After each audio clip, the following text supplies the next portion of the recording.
గంధపు చెట్టు తన నరికే గొడ్డలికి కూడా సువాసన ఇస్తుంది. అలాగే మంచి వ్యక్తిత్వం ఉన్నటువంటి మంచి మనుషులు తమను దూషించే వారికి కూడా మంచి చేస్తారు. అలాగే ప్రభువైన యేసుక్రీస్తు వారు మనకు అదే నేర్పుతా ఉన్నారు. తనను ఎంతోమంది దూషించారు, కుట్టారు, ఎగతాళి చేశారు, అవమానించారు, అక్కడికి మరణానికి అప్పచెప్పారు. అయినప్పటికీ ఆయన అందరినీ మంచి చేయాలని, అందరినీ ప్రేమించి, అందరినీ మంచిగా నడిపించాలని ఒక మంచి మార్గాన్ని మనకు తెలియపరిచారు. కనుక యేసు ప్రభు వారు గంధపు చెట్టు లాంటి వారు.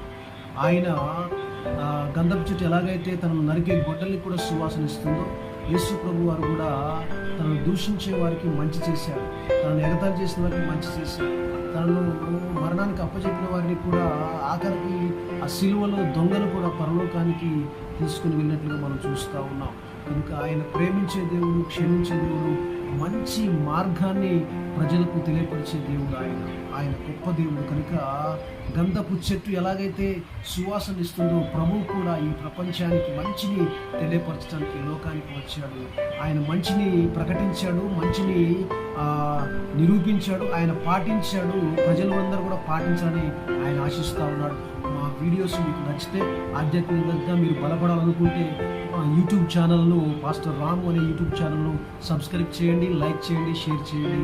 మీ అందరికీ ప్రత్యేకమైన కృతజ్ఞతలు.